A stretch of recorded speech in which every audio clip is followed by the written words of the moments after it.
Donc après, avec mon partenaire de l'époque pour le brevet d'État, donc on s'est dit on va se lancer dedans. Et donc du coup, je me suis mais alors, vraiment régalé. Et donc à force de travail, de machin, de ci, de là, oui, de remise en question, de perpétuelle recherche, du coup ben, arrive 2012, premier championnat d'Europe, enfin première participation au championnat d'Europe, donc à Koper en Slovénie. Puis après, l'année d'après, 2013, à Malte, on est allé voir les petits Maltesers, comme je dis. Donc non, franchement, c'est une très grande... enfin, pour moi, c'est vraiment ça fait partie des plus grandes expériences que j'ai eues dans ma vie. C'est vraiment... Je me suis vraiment régalé. Et j'ai retrouvé, pour moi, ce que j'avais perdu depuis un bail. C'est-à-dire que... on en discutait la dernière fois. À un moment, j'étais donc à Malte et on était sur le tapis de chauffe. Et on était en train de donc, se mettre en route avec mon partenaire. Et à un moment, je vois une espèce de gros bébé bien costaud espagnol et qui vient me voir, qui me dit la main, pas là, là. Et il me dit du genre, je dis ça, je dis rien. Et je lui dis, ben, si toi tu me le dis, c'est que c'est ça. Et il m'a dit, je dis ça, je dis rien. Et là, je me suis dit, tu te rends compte, il est espagnol, je suis français, on est concurrents, et le mec, il vient et il m'aide. Et ça fait partie des plus beaux moments de ma vie. Je me dis, là, je retrouve le côté entraide et prospérité mutuelle. Voilà, c'est vraiment... Enfin, ça reste un truc, oui, ce qui reste gravé dans ma mémoire. Et ça fait vraiment partie des meilleurs moments de ma vie de Jiu-Jitsuka. Entraide et prospérité mutuelle dans une compétition. Dans une compétition internationale. Ouais. C'est-à-dire que, comme je dis, on est concurrents. Enfin, alors pas vraiment direct, parce que au niveau des championnats d'Europe, tu as par exemple en Gauchine, les moins de 46 ans et les plus de 46 ans, donc le monsieur avec plus de 46 ans. Mais même si on est concurrent indirect, on est quand même concurrent dans le même kata et on est concurrent au niveau nationalité, quoi. Voilà. Et c'est là que j'ai beaucoup appris, c'est en allant à l'extérieur que j'ai énormément appris.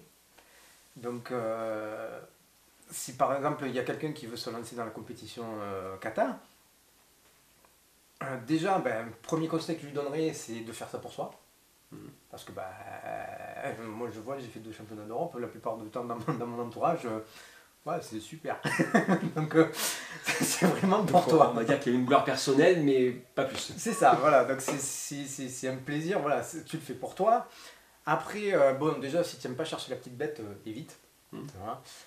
Parce que bah, quand tu travailles, quand tu fais ton passage, que tu as les notes qui tombent, si vraiment en plus pour le coup tu arrives à mettre la main sur les feuilles de juge, tu as un tableau format A4 avec des petites croix. Donc là tu n'as personne qui te dit où tu as fait l'erreur. Donc c'est à toi à reprendre la vidéo, à chercher où est-ce que j'ai fait l'erreur, où est-ce que j'ai pas fait l'erreur.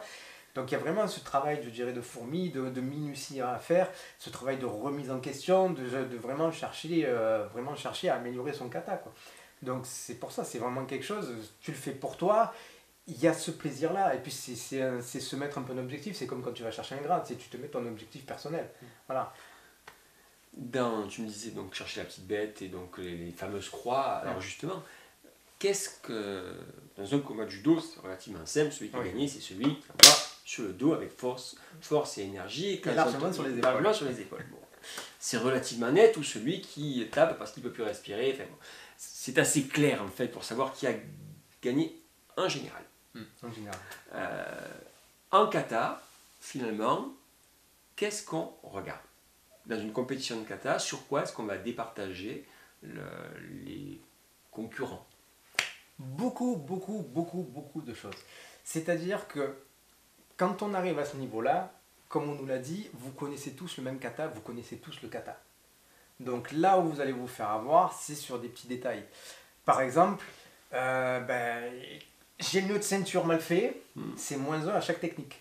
Donc par exemple, moi je présente un Kodokan Go Shinjitsu avec mon partenaire, donc 21 techniques, plus le cérémonial d'ouverture, cérémonial de fin, donc tu te prenais à chaque fois un point en moins. Donc déjà tu morfles là-dessus. Sans compter l'erreur que tu peux faire pendant ton kata. Par exemple, je me rappelle une fois avant Dargue, nous faisons le cérémonial de fermeture, donc on se salue, et au moment où mon partenaire se relève, le pétard qui glisse et qui tombe. Du coup, les jurys qui avaient commencé à remballer les feuilles, qui se sont dit, bon, ça va, c'est le cérémonial, ils ont repris les feuilles, ils ont réétalé. Faute moyenne, a perdu le pétard. Voilà. Donc on a regardé sur énormément de choses. Donc la ceinture, par exemple, il faut qu'elle soit noire, il ne faut pas qu'elle commence à être effilochée, blanche, machin. La veste de judoji, le revers, il doit être propre, il ne doit pas commencer pareil à s'effilocher. Si tu te fais un bandage et qu'il tombe pendant le kata, ben c'est pareil, ce sont des points en moins. Donc on regarde beaucoup de choses. J'ai des amis en kimono kata qui ont Greg et Steph qui ont fait 3e au niveau des mondes parce que les Coréens s'étaient lourdés sur une remise du couteau. C'est-à-dire qu'en kimono kata, à un moment, le couteau, ben, tu fais ta première au couteau, le couteau est à l'intérieur de la veste. Tu passes à la deuxième technique au couteau au sol, tu sors ton couteau, tu le mets sur l'extérieur. Tu fais ton attaque, tu ramènes ton couteau et après tu remets ton couteau à l'intérieur de la veste. Et ça, le coréen, le hooké coréen avait oublié de le faire. Donc du coup, tu vois, c'est sur des petits détails comme ça que tu peux gagner un podium, quoi. Parce que 3e mondial, c'est pas dégueu. Donc il y a une exigence de connaissance qui, normalement, quand on se présente à ces compétitions-là, on est censé connaître les katas. Il y a une exigence de rigueur sur l'exécution des techniques. Il y a une exigence aussi dans la tenue, mais quelque part ça va aussi peut-être avec le respect qu'on doit à la pratique et aux gens qui sont là pour venir vous évaluer. D'ailleurs, c'est pas forcément antinomique avec le kata de passage de grade, où avoir une tenue négligée n'est pas forcément peut-être la meilleure manière de se présenter, on va dire. Toi qui juges, qu'est-ce que tu en penses? Meilleure manière, non, effectivement. Après, comme je dis parfois à certains élèves, le fait d'arriver, alors ce que j'appelle moi parfois le costard-cravate du judoji, c'est-à-dire du kimono, c'est-à-dire que quand j'arrive, ben, mon judoji déjà il est blanc, il n'est pas jaune, il n'est pas sale, il n'y a pas de taches, il n'est pas froissé, mon nœud de ceinture est fait correctement, voilà, il y a ce paraître-là. Donc quand je vois certains jeunes monter sur le tapis, qu'on les voit, ils ont les épaules rabaissées, qui rentrent la tête comme ça, qu'ils ont le nœud de ceinture à moitié fait ou avec un brin d'une certaine longueur et l'autre brin qui est tout rikiki, ou la veste carrément débraillée. Non, c'est pas comme ça qu'on se présente à un kata. Les notions de respect, ça passe partout, ça passe par la politesse, mais ça passe aussi par la tenue. Par exemple, dans la dernière vidéo que nous avons fait sur les nœuds de ceinture, comme je dis, un bon nœud de respect, c'est aussi une marque de respect vis-à-vis. Enfin, un bon nœud de ceinture, pardon, c'est une marque de respect aussi vis-à-vis de ton partenaire, vis-à-vis d'un jury, vis-à-vis de ton prof. Pas arriver à habiller comme un sac, quoi. Surtout qu'on a le temps de se surtout de qu'on se a le sac, préparer, on a le temps de se préparer. Correctement. Voilà. Surtout qu'en plus, après, si je reprends l'un des premiers cours au Kodokan de Jigoro Kano, c'est comment plier son kimono. C'est pas comment tenir un judoji. Donc quand on voit certains ados, la plupart du temps, mais aussi adultes, arriver avec le kimono en boule dans le sac, ou qui se déshabillent, qui mettent le kimono en boule dans le sac, non, prends le temps, ça te prend 2 secondes, tu replies ton pantalon, tu le replies, machin, tu le ranges, tu le poses tranquillement dans ton sac, la veste de judoji, c'est pareil, tu la plies correctement, tu la mets dans ton sac, ça te prend 5 minutes, quoi. Des aspects éducatifs qui dépassent juste le fait de se tirer dessus pour un envoyer par terre. C'est ça. Et pour moi, ça fait partie des règles du judo aussi. C'est quand on en voit certains monter et descendre du tapis sans le saluer, sans les ouris, c'est-à-dire les tongs pour se déplacer hors du tapis, ça fait partie des choses qui, pour moi, ça n'engage que moi, on le voit de moins en moins, et je trouve ça dommage. Il y a eu de plus en plus. Oui, de plus en plus. Et c'est ça qui est dommage, c'est-à-dire qu'à une époque, il y avait une affiche de la Fédération française de judo qui disait « Donnez-nous vos enfants, nous en ferons des hommes ». Là, j'ai l'impression que « Donnez-nous nos enfants, enfin vos enfants, on en fera des sportifs ». Mais il y a moins ce côté éducatif. Je trouve que ça se perd, et c'est dommage. Après, comme je dis, c'est un avis qui n'engage que moi, mais je trouve ça dommage. Après, j'en connais un prof pour qui j'ai énormément de respect, qui est 7e dan. Quand on va chez lui, si déjà on arrive et qu'on met des baskets autour du tapis, il passe avec une poubelle, il met les baskets dans la poubelle. Comme il dit, ça fait partie de ta tenue de judoka d'avoir des ouris. Donc tu viens pas avec des baskets, tu viens avec des tatanes. L'idée c'est de ne pas salir justement avec la saleté extérieure que tu colles sur tes chaussures et qu'après tu vas ramener du vestiaire au dojo. Il y a une raison. Oui, le principe éducatif a quand même des raisons aussi, et pas juste la volonté de chercher la petite bête. C'est ça. Il y a aussi une certaine logique d'hygiène. C'est ça, l'hygiène. base. Quand tu arrives, tu as travaillé, tu as passé ta journée à avoir, je te dis n'importe quoi, les chaussures, enfin les pieds dans des chaussures de sécurité. Il n'y a pas de honte à arriver, même au dojo, parce que tu sors du boulot, tu arrives au dojo. Pour moi, il n'y a aucune honte à aller et passer tes pieds sous le robinet. Voilà, ça fait partie de la logique. Et malheureusement, il y a eu des moments où tu es obligé de le dire, mais le pire, c'est que non seulement tu es obligé de le dire, mais en plus, l'élève le prend mal. Mm. Donc ça fait partie des choses, je te dis, c'est dommage. Judo, base éducative, Mm.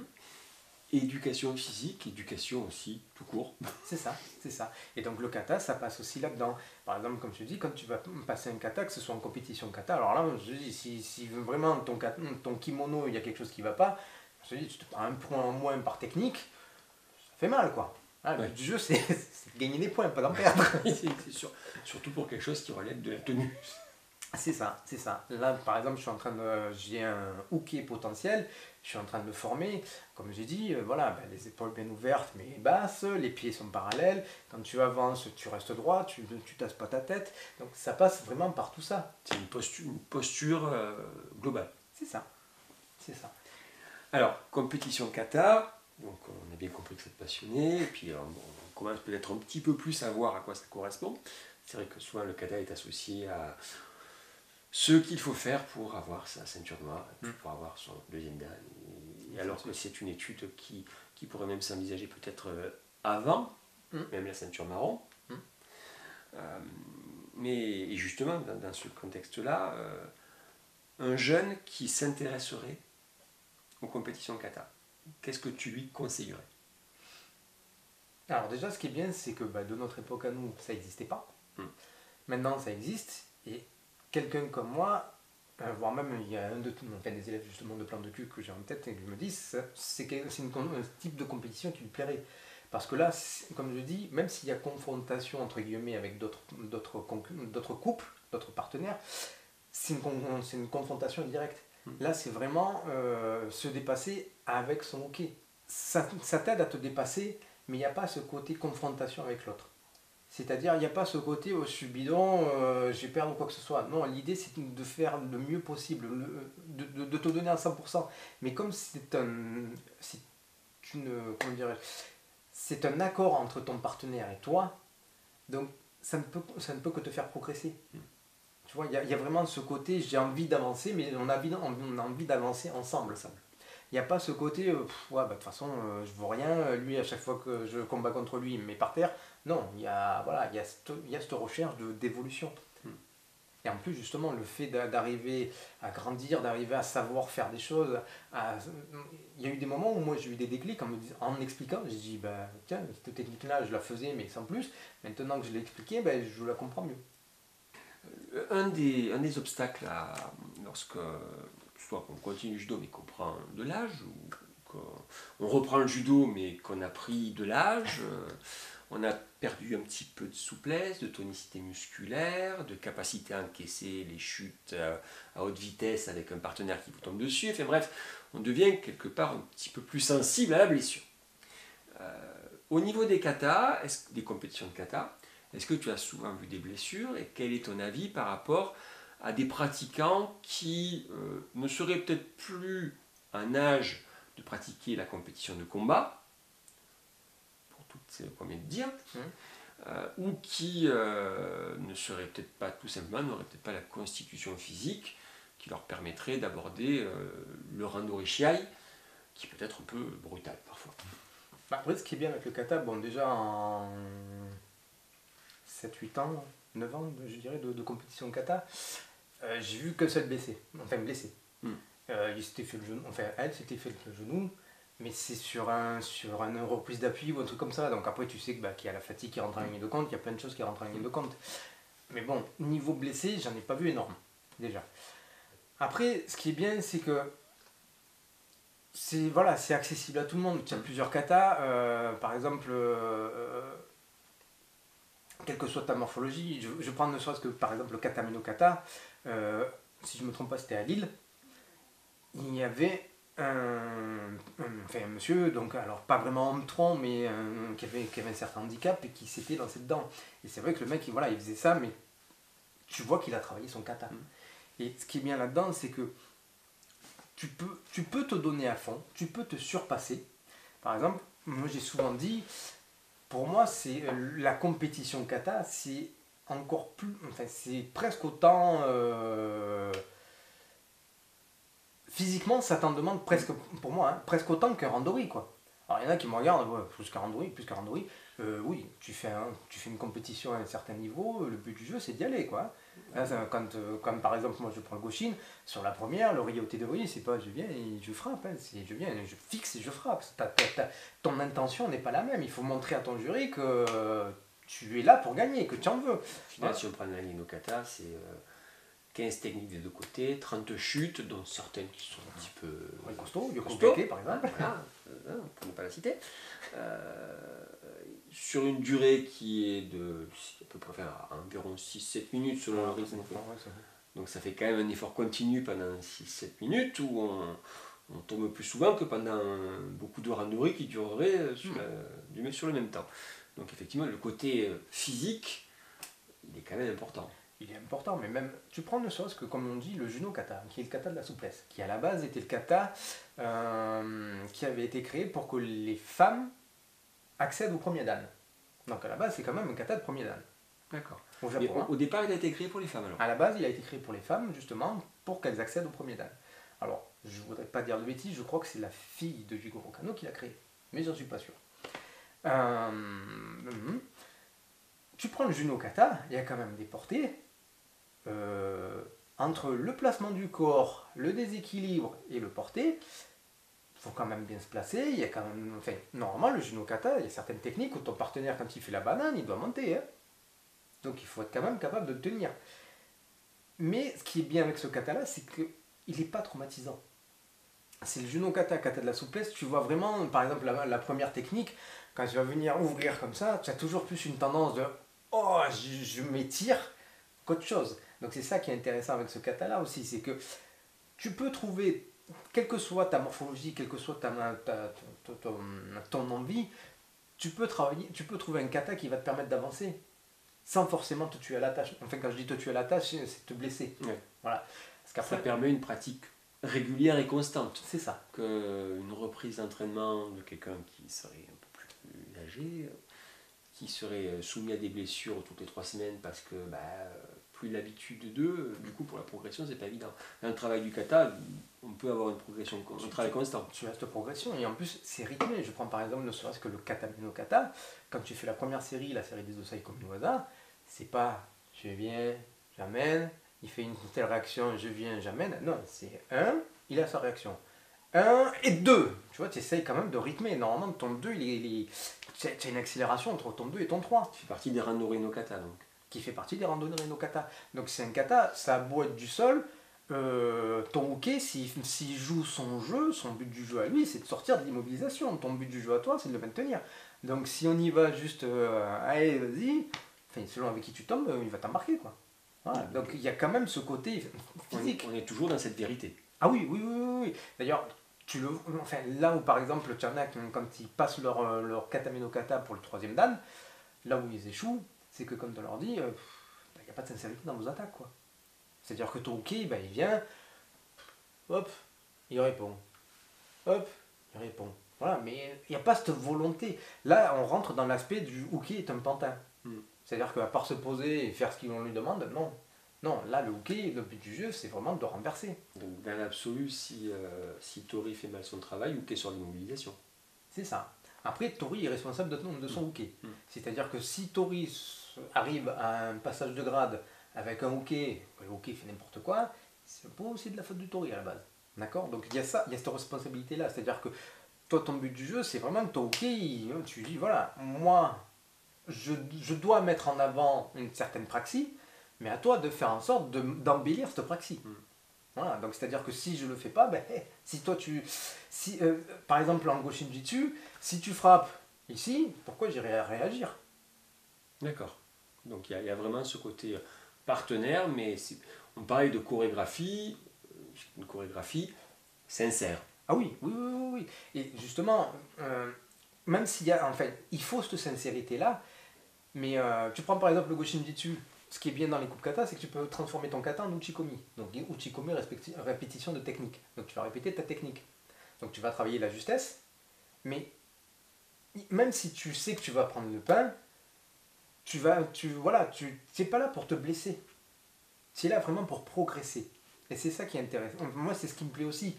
C'est que tu as beau te donner à fond, bah, même si dans l'idée, bah, si je suis hooké en Goshin, mon idée c'est de te mettre sur la figure, il n'y a pas cette animosité-là. Je suis pas là pour te mettre par terre non plus.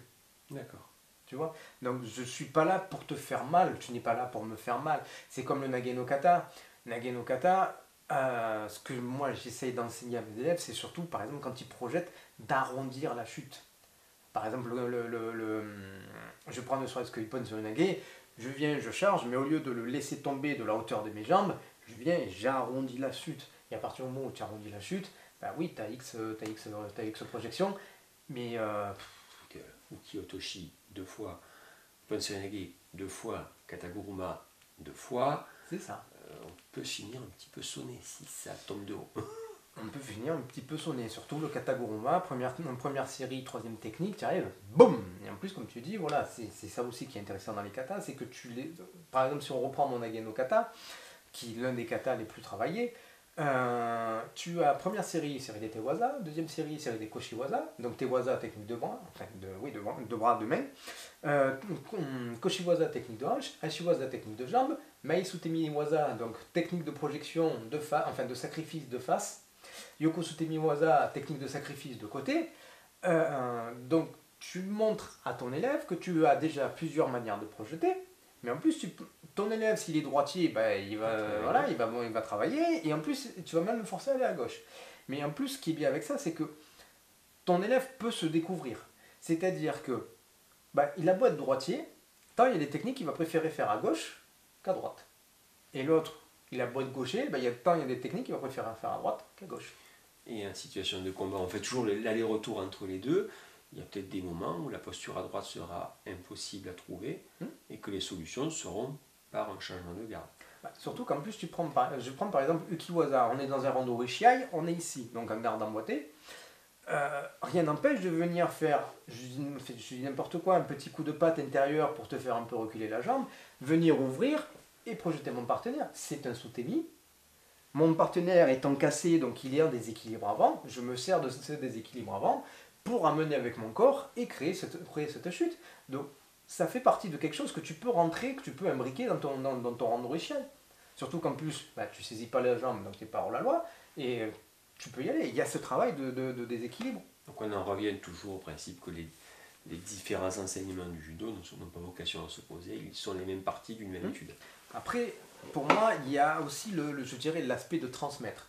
C'est-à-dire que pas beaucoup de profs n'aiment les katas non plus. Ouais, c'est un petit peu l'étape qu'il faut absolument passer pour être tranquille, mais on n'a pas forcément tellement envie d'enseigner. Voilà, c'est un peu ça. Surtout qu'en plus, tout ce qui est kata, plus ça va, plus c'est compliqué, plus c'est... Il y a ce côté, je dirais, perfectionnement. Voilà, tu prends le Nage no Kata pour un premier dan et le Nage no Kata pour un deuxième dan. Premier dan, tu as un niveau qui est un peu là. Le deuxième dan, tu as déjà un niveau qui est assez là. Quoi. Puis ça prend du temps. Ça prend du temps. Énormément de temps. C'est quelque chose qui prend énormément du temps. Et puis il faut être capable, je dirais, de le transmettre. C'est pas juste je viens 1, 2, 3, je fais chuter. C'est mon partenaire lance la décision de saisir, de pousser. Je reprends l'initiative, je commence à créer mon déséquilibre. Je me place et boum, et j'envoie. Sachant que si on compare les époques, encore la discussion qu'on avait tout à l'heure, à notre époque, le professeur te montrait le kata, tu le pratiquais au club, tu avais la planche du Nage no Kata au club, si tu avais de la chance, tu avais le judo pratique, toute autre version qui te rappelait les techniques. Aujourd'hui, tu veux avoir à la limite, la problématique, c'est presque plus d'aller chercher la bonne vidéo qui te montre le bon exemple, que d'aller chercher la vidéo, parce que tapez Nage no Kata sur YouTube, vous avez tout. C'est ça, il y a tout, il y a beaucoup de choses. Et puis après, voilà, comme je dis, c'est surtout savoir où aller chercher l'info. Parce qu'après, ça aussi, tu en as beaucoup. Non, mais il se fait comme ça, il se fait comme ça. Oui, il se fait comme ça, il se fait comme ça, mais non, il y a quand même des principes, il y a quand même des choses à respecter, il y a quand même. Voilà, il y a quand même. Et puis, il faut savoir adapter, enfin, il faut savoir aider l'élève à adapter la technique à lui-même. Par exemple, quand nous avons fait donc un stage de juge il y a quelque temps, donc l'instructeur national qui est venu nous a bien indiqué, par exemple, je prends Kataguruma, pas tous les élèves n'arrivent à charger, soulever en ramenant le pied et à faire chuter. Donc pour une technique dans ton kata, tu vas venir, tu auras les jambes écartées, tu vas faire ta petite roulade. Ça sera toujours Kataguruma, ça sera toujours une roue autour des épaules. La seule différence, c'est qu'au lieu de charger, de te relever, de ramener le pied en même temps, tu vas juste le faire passer sur tes épaules. Mais c'est pas pour autant que la technique est pas bonne. D'accord. Donc en fait, le judo s'adapte au corps du judoka et pas forcément l'inverse. Non. Effectivement, c'est aussi, je dirais, un des points qui, moi, me gêne aussi, quand j'entends dire « Ouais, non, telle technique, c'est pas ça, c'est pas comme ça, c'est comme ça. » Non, il y a plusieurs manières de faire. Comme je disais, par exemple, mon Osoto est différent selon le contexte. Mon hara, il a évolué en fonction, il est différent aussi selon le contexte, et a évolué en fonction de mes grades aussi. Voilà. Comme on le disait la dernière fois, tu as tel âge, telle morphologie, tu vas arriver facilement à tourner le dos par exemple, tu vas rentrer une technique où tu vas tourner le dos. Tu grandis, tu as un peu moins de souplesse au niveau du tronc, tu as un peu moins de facilité à dissocier le tronc du bassin. Du coup, tu vas moins tourner le dos, tu vas passer sur notre technique. Voilà. Donc, justement, là, ça fait partie de l'aspect intéressant du Gokyo, c'est-à-dire des techniques de judo, où au bout d'un moment, tu essayes d'adapter la technique à ta morphologie. Ouais, si tu fais 1m80 et non comme un jour sans ben, tu vas pas forcément faire le même seoi que quelqu'un qui fait 1m60. Si tu fais 1m80, tu vas rarement faire seoi. Ouais. Tu vas plus faire des mouvements de jambes. C'est compliqué de passer entre les jambes du partenaire dans ce cas de figure-là. C'est ça. Et puis la Nippon, il y a plusieurs manières de le faire. Il y a la version Nageno Kata maintenant, donc où tu viens chercher dans le dos. Il y a la version fédérale qu'on a eu jusqu'à présent, où tu viens glisser ici. Il y a la version où tu vas juste tourner la tête. Il y a la version où tu vas faire passer ton partenaire par-dessus. Il y a la version où tu vas fermer ta hanche et tu vas le claquer. Chacun a sa manière de faire, que ce soit lié à l'enseignement, que ce soit lié à ta morphologie, que ce soit lié à des choses que tu as ressenties quand on travaille, que ce soit un kata ou un UV technique. Je parle beaucoup de retour proprioceptif. Moi, ce qui m'intéresse, c'est surtout que tu ressentes les choses. Et à partir du moment où tu as ressenti les choses, tu verras que tu vas plus facilement arriver à faire ça. Et on en revient à mon échange avec mon hockey. C'est-à-dire que moi, tant que je vais sentir, par exemple, je te prends par exemple le waki getame, donc contrôle avec l'aisselle, tant que je vais dire, ouais, mon waki, je me sens bien. Et toi, en tant que tu vas me dire, ouais, tu te sens bien, mais la clé, elle n'y est pas, quoi. Tu vois. Et donc, justement, chercher avec cet échange-là, qu'est-ce qui ne va pas, qu'est-ce qui fait qu'on pourrait améliorer ta technique. Et moi, c'est cet aspect-là qui m'intéresse, c'est qu'au bout d'un moment, c'est pas l'aspect où le but du jeu c'est de prendre l'autre et de le mettre sur le dos et de lui marquer un hippon, c'est l'idée où tu cherches à avancer, tu cherches à évoluer, tu cherches à progresser.